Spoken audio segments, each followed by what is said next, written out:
Olá, futuros engenheiros, estamos começando mais uma aula do curso de Resistência dos Materiais 1. Nossa principal referência para o conteúdo teórico e exercícios é o livro de Hibley, 7ª edição, Resistência dos Materiais.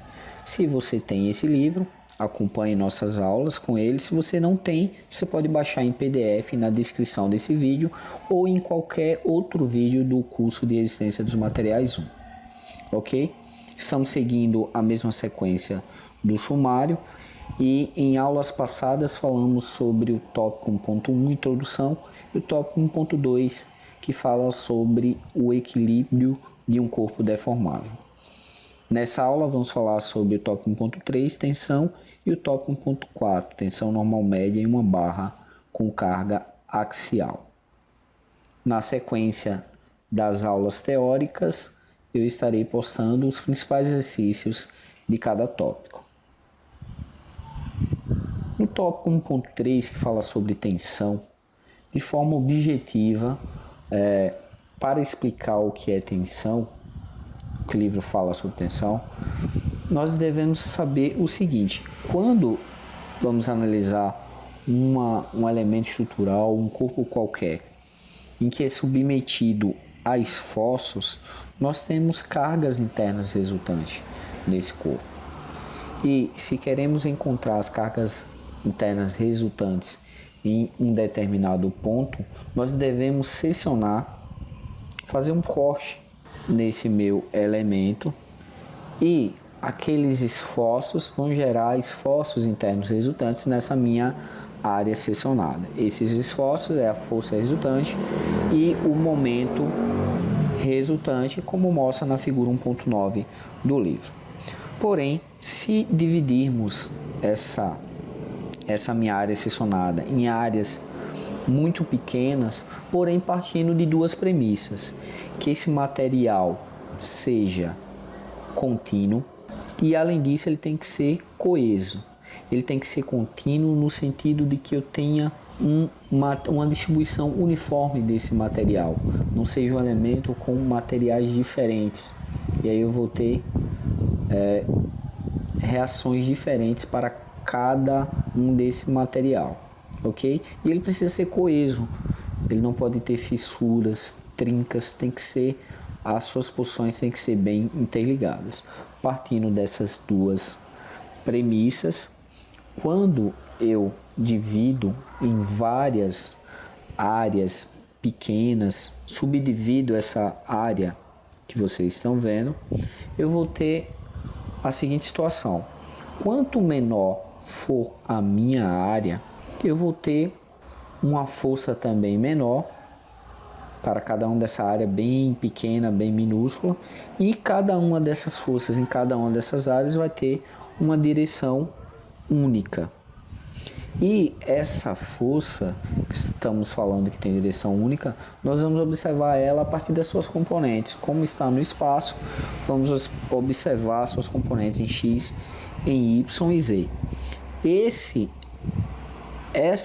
é o conceito de tensão de forma objetiva do livro.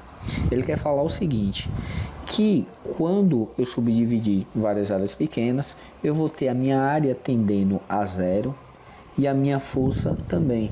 Quanto menor a minha área, menor a minha força, porém o quociente da minha força pela minha área vai tender a um limite. E esse limite, esse resultado limite é a minha tensão.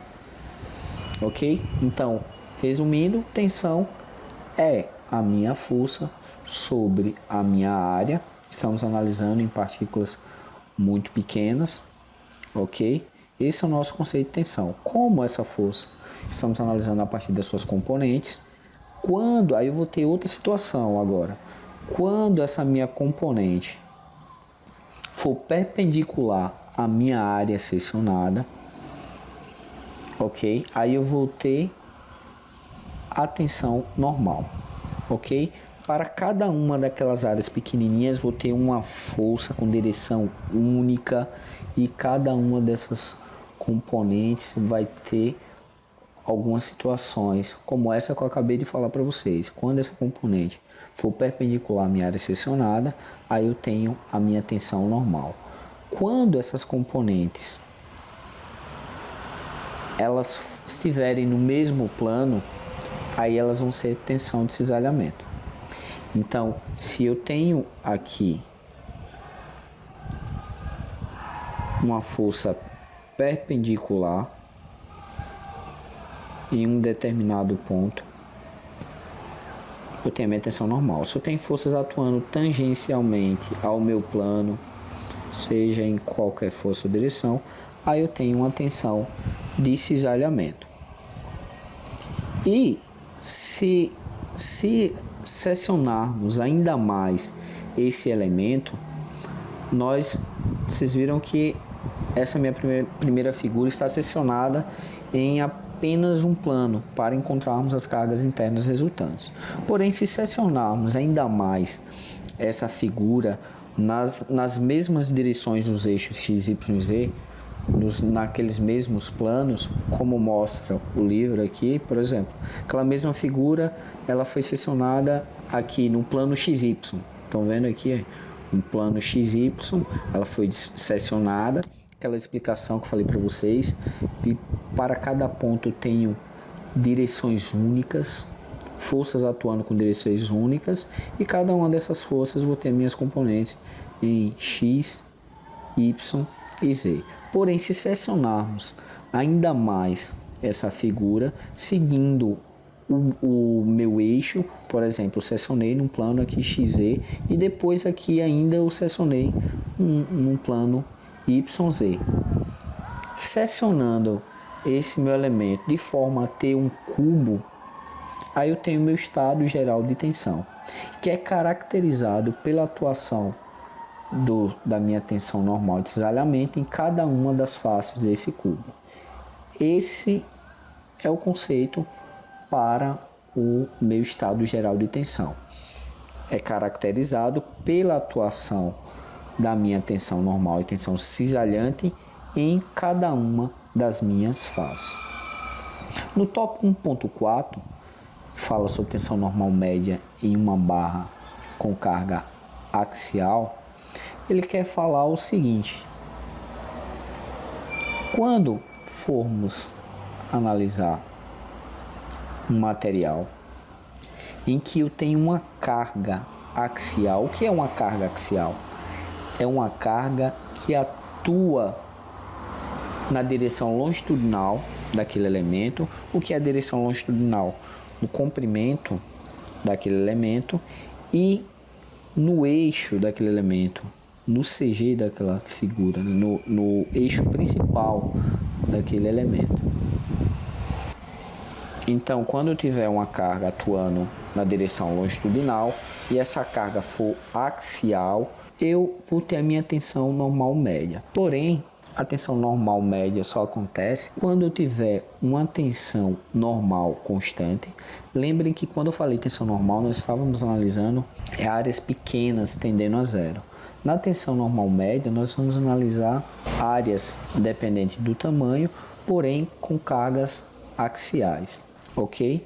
Então, na tensão normal média, temos uma tensão normal constante, que não varia naquele elemento, e nós temos uma deformação uniforme, ok? A minha barra longitudinal, nesse caso, como estamos analisando uma barra, ela vai deformar e vai continuar reta. Quando tem uma barra que ela deforma, ela não fica reta, ela acaba criando uma curva e eu tenho flambagem. Só que flambagem não faz parte de resistência dos materiais 1, já é resistência dos materiais 2.